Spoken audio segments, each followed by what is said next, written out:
It happened on a Tuesday, just after dinner. The kind of Tuesday that didn't stand out, not at first. Leftover chicken. Rice that stuck to the pot. Ellie texting through dinner. Jaden talking with his mouth full. Lindsay half watching some reality show on her phone while pretending to listen to her daughter. I was clearing plates no one thanked me for. Again. Then it came. Jaden lounging on the couch like he owned it, because in some ways he did, glanced over and dropped the line like it was nothing. You don't run this house, dude. Not angry. Not loud. Just smug. A casual little smirk. Half a laugh under his breath. As if the joke had already been rehearsed. And it had. In that house I was the punchline. Always had been. The room erupted. Ellie burst out laughing like it was the funniest thing she'd ever heard. Lindsay chuckled, too, quieter maybe, but not enough to pretend she didn't enjoy it. Even the damn dog thumped its tail like it knew I was the joke of the night. I just stood there, sponge in hand, sink running, plate half-rinsed. Back turned to the room that was supposed to be mine. And in that moment, something small inside me folded. Not broke, not snapped. Folded. Neatly. Quietly. The way a man folds his hands at a funeral. Jaden. The leech, the ghost with a haircut, had been crashing on our couch for 3 weeks. At first it was just weekends. Then it bled into weekdays. Then his toothbrush showed up. His charger. His shampoo in the upstairs bathroom. Suddenly he was just there. Like mold or rot, something that spreads in silence. He used our Wi-Fi like it was his birthright. Binge-watched shows at full volume. Left wet towels on the banister.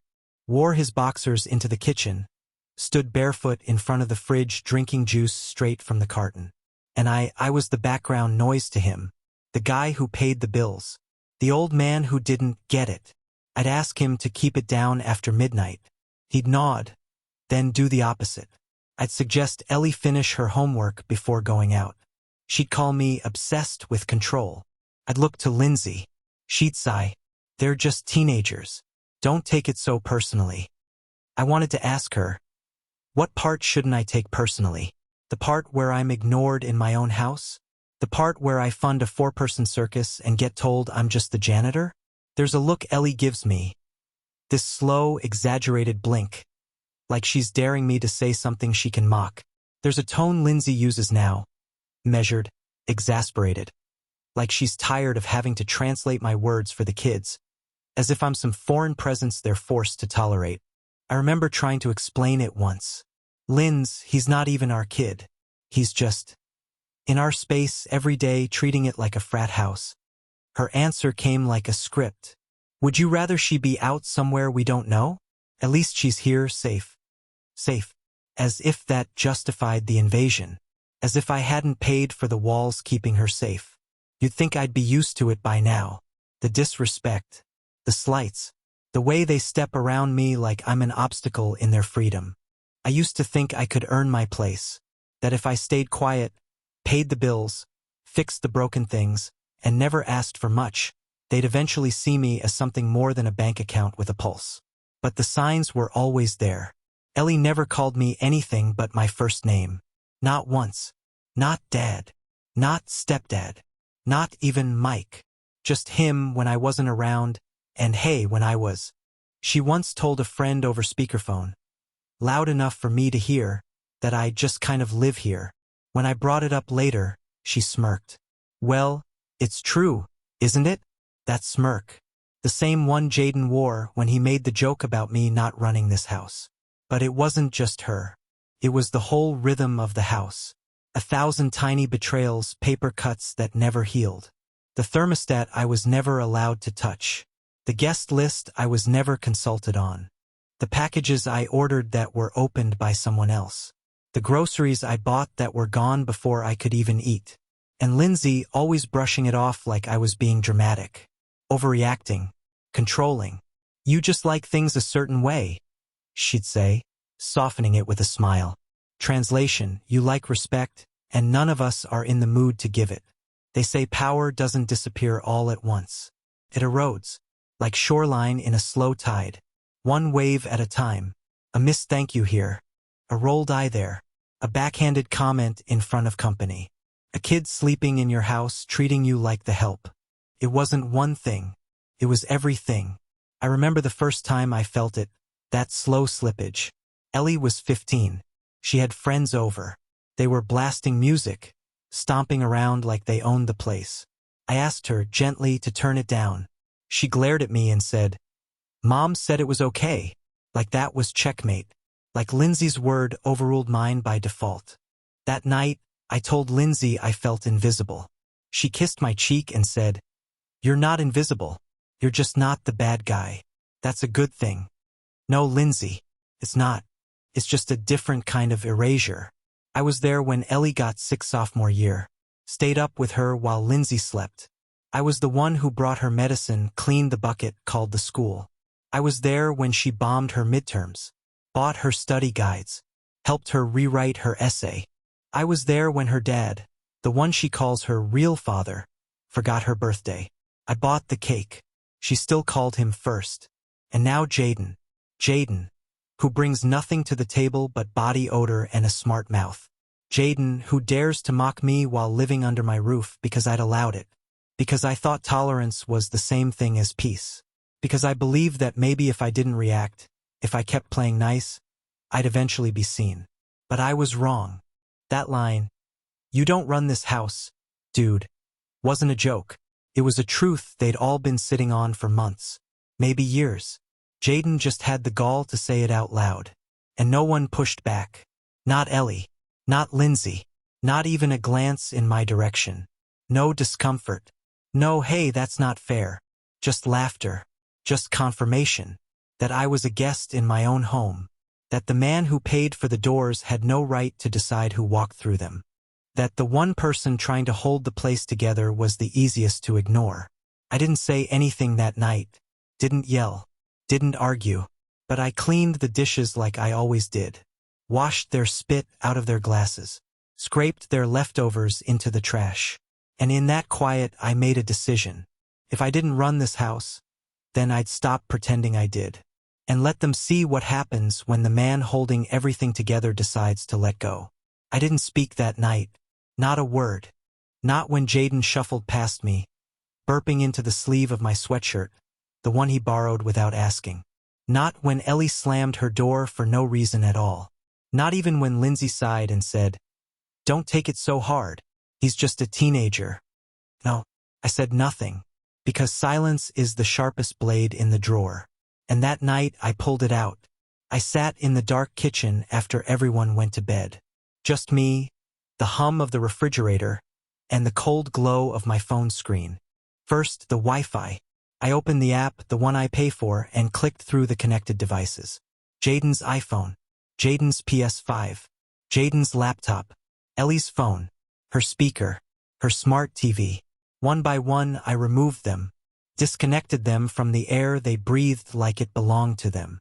I renamed the network. You don't trust this house _dude. Password protected. By midnight, their world was unplugged. Then I moved on. Banking app. Our shared expenses account. The one Lindsay always referred to as ours. But only when she needed something. Rent, groceries, utilities, gas money for Ellie's car. Jaden's Uber rides that got charged to our joint card by accident. I drained it. Every cent transferred to my private account. The one in my name only. The one they didn't know existed. Receipts. Screenshots. Copies of every monthly bill. I printed them. Neat little folders. One labeled household. One labeled college. One labeled extras. I laid them on the kitchen table like evidence in a trial. 2 a.m. I sat back and stared at the numbers. Years. Years of being their silent benefactor. Ellie's orthodontist. Lindsay's weekend yoga retreats. Groceries that were half junk food. Streaming services I never watched. Furniture Ellie destroyed with her DIY painting phase. Gas tanks I never emptied. Tuition deposits for Ellie's community college classes she barely passed.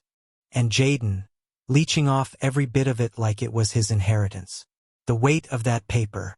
The sum of all my silence. I didn't feel anger. Not anymore. Just clarity. Just the stillness of someone standing at the edge of the cliff and finally taking his hands out of his pockets.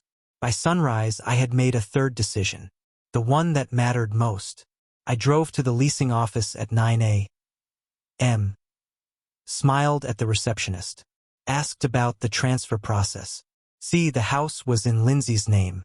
Her and her ex-husband's, Ellie's biological father.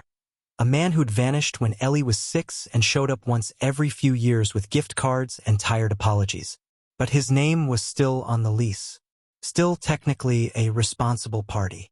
It took 3 forms and a digital signature.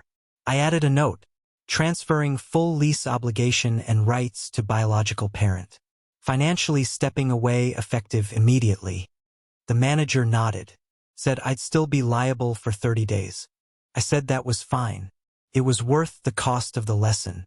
That night I went home. They were already on edge. The Wi-Fi outage had hit like a bomb. Jaden was pacing, holding his phone in the air like it would work better if it felt higher. Ellie was swearing under her breath, trying to hotspot from Jaden's phone. Lindsay was on the couch, flipping through the modem manual, as if that would explain anything. "What's going on with the Wi-Fi?" she asked, not looking up. I held up my phone. "No idea. Might be something in the name." She squinted. I turned the screen to show her. "You don't trunt this house _dude." Jaden's face dropped. Ellie froze. Lindsay finally looked at me. Really looked, and said nothing. I went to bed early. The next morning it hit them harder. The joint account, empty. Groceries, unpaid. Ellie's gas card declined. Lindsay's yoga class bounced. Jaden tried to order food from my DoorDash account. Blocked. It wasn't immediate. They didn't panic all at once. It was gradual. A slow collapse. A soft crumbling. Ellie came down mid-afternoon, holding her phone like it was diseased. "Why is my debit card not working?" I looked at her, dead in the eyes. "Because I'm not funding your tantrums anymore." She blinked, as if the words didn't compute. "What? You heard me." She turned to Lindsay. "Mom." Lindsay opened her mouth, but no words came out. I walked over to the table, laid the folders down. One by one. Receipts, bills, documents, proof. Years of proof. "I've been keeping this house alive," I said. "Alone. While being treated like a roommate you can ignore." Jaden walked in. "Dude. This is way over the line." I turned to him slowly. "Don't call me dude. You don't pay rent here. You don't buy food. You don't even say thank you. So if this house is a joke to you, then congrats. I'm not the punchline anymore." He laughed nervously, like it was all still some bit. "Okay, man. Chill." "Not your man either." Lindsay finally spoke. "You're really doing this?" "I already did it." She went pale. Ellie stepped forward, eyes wide with disbelief. "You're cutting us off?" "No. I'm stepping out. You already cut me off a long time ago. I'm just catching up." She looked stunned. "You can't do this." "I can. And I did." Jaden grabbed his hoodie. "This is toxic, bro. I'm out." No one stopped him. The front door slammed behind him like a period. Ellie's face crumbled. She turned to her mom again. "Do something." Lindsay looked at me, but I had nothing left to give her. Not this time. Ellie stormed upstairs. And for the first time in months, maybe years, the house was quiet. No music. No laughter. No stomping feet. Just silence. Like a wound that finally stopped bleeding. That night, Lindsay came into our room late. Her voice was small. "What are you trying to prove?" I didn't look at her. "I'm not proving anything. I'm just done." She sat on the edge of the bed like it might collapse. "You can't expect them to get it overnight." "I don't. I expect them to face it. To live in the house they built." She didn't respond. She just lay there in silence. I didn't reach for her, because that night, for the first time, I felt peace. Not happiness. Not victory. Just the absence of weight. Like setting down a bag you've carried for so long you forgot your hands could be empty. And in that space, I made one final promise to myself. No more ATM with a heartbeat. No more ghost with a wallet. If they wanted to pretend I wasn't there, Then I'd show them what it looked like when I was gone. A week passed. 7 days of silence. 7 days without orders barked from upstairs, without Jaden's laughter echoing through the vents. 7 days without Ellie's eyes rolled so far back I thought they'd get stuck. 7 days where no one asked me for gas money, Wi-Fi fixes, or rides to anywhere. The house felt hollow, not peaceful, not yet, just emptied, like it was breathing again after years underwater. Lindsay was the first to move. She packed 2 suitcases the morning after Jaden left, told me she was giving me space. But I saw the truth in the way her hands trembled as she folded her sweaters, the only thing she folded herself in years. She left with a kiss on the cheek that I didn't return, and her sister's name on her lips. Said she'd stay there until things settled. But things weren't settling. They were collapsing. Ellie didn't leave with her. She went to her father's. The real one. The one who hadn't paid a dime in years.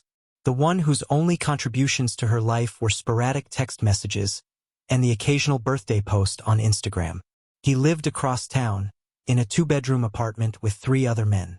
College buddies who never left the party. They drank beer from plastic cups and played video games on a screen too big for the wall it hung on. His fridge had nothing but soda, mustard, and takeout boxes. Ellie thought it'd be freedom. She told me that smugly, in a text the morning she left. Staying at Dad's. At least he doesn't power trip over Wi-Fi and laundry. Later.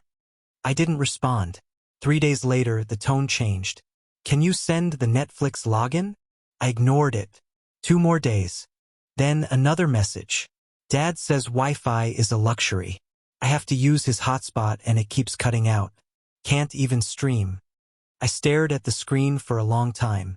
Didn't type. Didn't even tap to read it until the notification faded. She was starting to see it. The shape of my silence. By day 6, she'd stopped pretending. He said if I don't pay rent, I can leave. Followed by, got me a job. Cleaning windows at some building he works at. It sucks. I let her sit in it. Because I had sat in mine for years. No one talks about the silent sacrifices. How many hours I worked with a splitting back. How many meals I skipped to make sure the fridge stayed full. How many times I swallowed disrespect to keep the peace. She didn't know what carrying a family looked like. She just assumed houses came with food and heat and light because they always had. Until they didn't. Then came day 10. I was home. It was raining, the cold kind that seeps through window cracks and into bone. I was standing in the kitchen, stirring soup for one, when I heard the knock. 3 soft taps. Then silence. I didn't rush to answer. I opened the door slowly. And there she was. Ellie. No Jaden. No phone in hand. Just a backpack slung over one shoulder and a look I hadn't seen since she was 12 and scraped her knee at school. She looked smaller. Like life had chipped away at the edge she used to wear like armor. She started. Then stopped. I waited. I get it now, she finally said. Her voice cracked at the end. I get it. I didn't say anything. Just stepped aside. She walked in like someone entering a church after years of sin. Her eyes scanned the kitchen, the living room, the quiet. I didn't know it was like this, she said. I don't know what I thought. She sat down at the table. The same table she used to throw her jacket over. The one she carved her name into with a pen in 9th grade. She traced that scar now lightly like an apology. I was stupid, she said. I thought Dad would be different. But he doesn't care. Not really. I nodded. That much I already knew. She looked up. Is it too late? No, I said. But it's not what it was. Then I slid the folder across the table. New papers. New rules. A rental agreement. Chore chart. Monthly breakdown of costs. Groceries, utilities, shared expenses. Her column had numbers now. No fairy tale.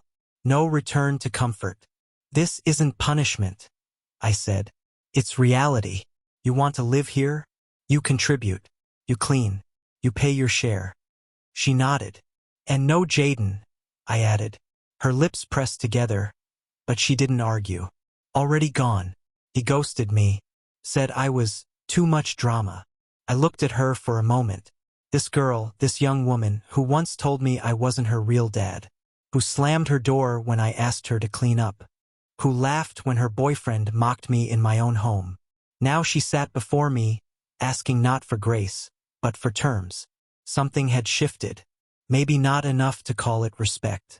But it was the beginning of something better than comfort. Accountability. I'll help, I told her. But I'm not going back to being the ATM with a heartbeat. If you're here, you carry weight too. I want to, she said, and I believed her. That night, she helped with dishes. Didn't complain. Didn't throw her jacket on the floor. She asked where things went, and when I pointed, she put them there without sighing. She went to bed early. No slamming doors. I stood in the hallway for a long time after, listening. The quiet wasn't heavy anymore. It was honest. Maybe she wouldn't stay. Maybe she'd crack and run back to chaos. But maybe, just maybe, the truth had done what kindness never could. Taught her the cost of a home. 6 months. That's how long it's been since Ellie walked back through the front door. Backpack slung low, eyes hollow, voice cracking through the first apology I ever heard from her. Not the kind you say when you're caught. The kind that tastes like blood. Earned. Unpretty. The days that followed weren't some movie montage. No swelling music. No laughter during pancake breakfasts. No warm reconciliations over board games and cocoa. It was quieter than that. Harder. But real. Ellie got a job. Part-time, downtown, nothing glamorous. Dishwashing at a diner that smelled like fryer oil and burnt toast. She hated it. She went back anyway. Every day. Some mornings I'd pass her in the hallway at 6 a.m. Her eyes still red, her uniform wrinkled, that diner hat barely clinging to her ponytail. She never said much, but she showed up. And for the first time, that meant more than anything she ever could have said. She started doing laundry. Her own at first, then mine. Folded shirts I didn't ask her to. Clean towels on the bathroom rack. I came home once to find the dishwasher running, the floors mopped, and the trash out. She didn't tell me she'd done it. I just noticed. That's when I realized. Respect doesn't always arrive in words. Sometimes it shows up in silence, in the absence of neglect. She paid rent, too. Not much, she didn't make much, but every dollar came from her. Not from me. Not from her mother. Not from some boy who'd vanish at the first sign of sacrifice. Cash in an envelope. Placed on the kitchen table. On time. Every month. No excuses. No skipped weeks. She made mistakes. Of course she did. She was still Ellie. She lost her job once after snapping at a customer. Broke down crying on the stoop after they let her go. I sat beside her and said nothing for 20 minutes. Just kept her company in the failure. Let it teach her what I never could with lectures. She didn't ask for money. She got another job 2 days later. Lower pay. Longer hours. Didn't complain. One night I found her sitting in the living room. The lights were off.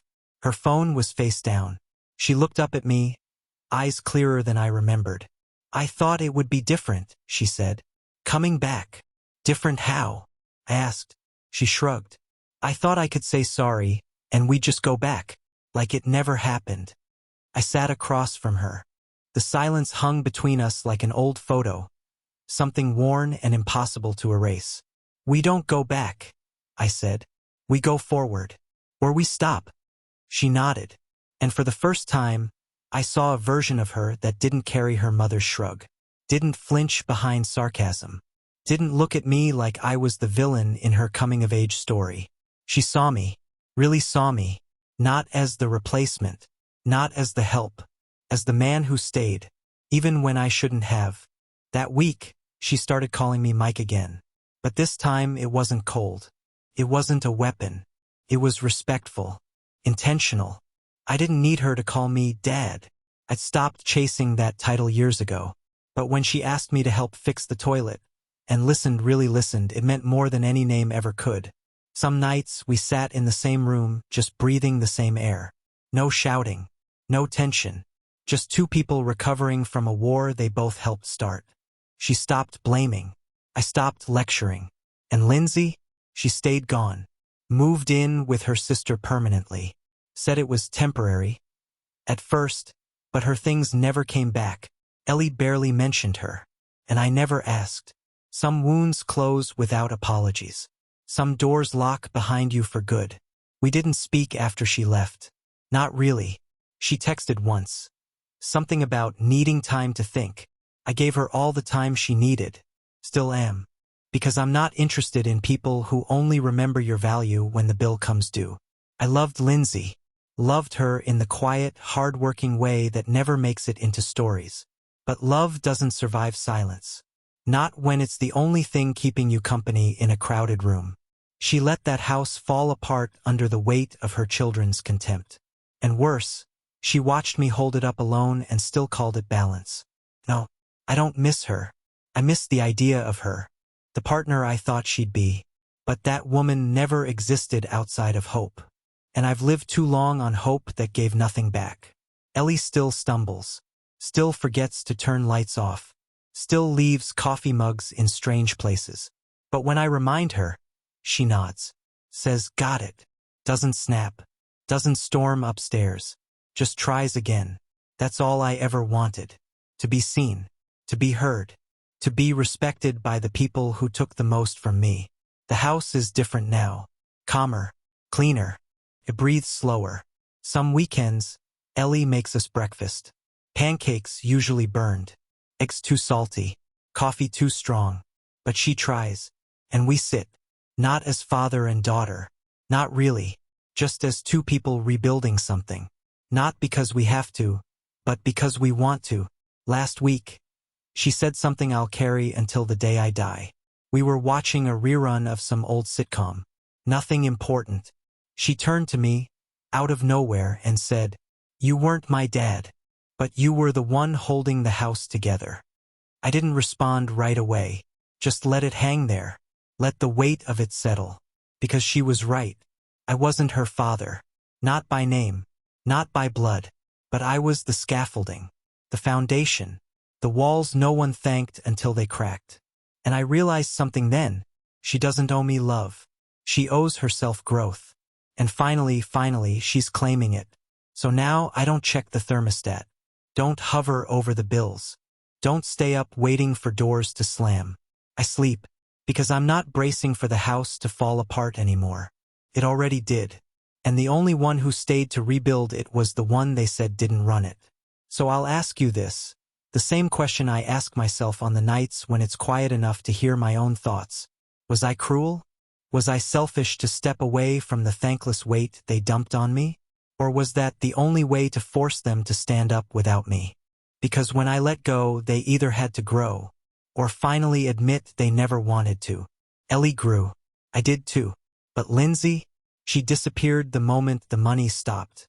So tell me, if you were me, would you have kept paying? Kept pretending? Kept playing the role they laughed at behind your back? Or would you have done what I did? Step away, and wait to see who followed.